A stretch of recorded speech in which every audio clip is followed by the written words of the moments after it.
Kiše, dečki, ovo će biti dramatično.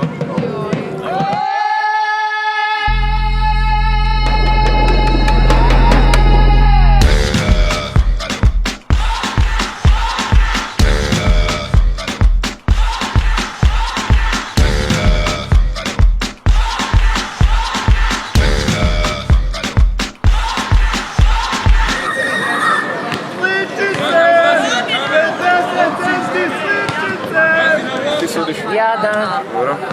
Bio si korektan prošlo, nam se da će biti tako, hvala ti. Voli ono što sudac kaže tako. Da. Ma niš, ljudi misle da je iz ruke iz nešto.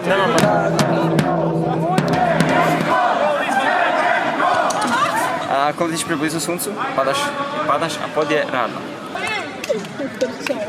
Šta ta glista radi? Glista vidi da kompu treba pomoć. Užasno! Ja ne mogu ovo slušat. Lijepo pečena, dalje sočna. Ko?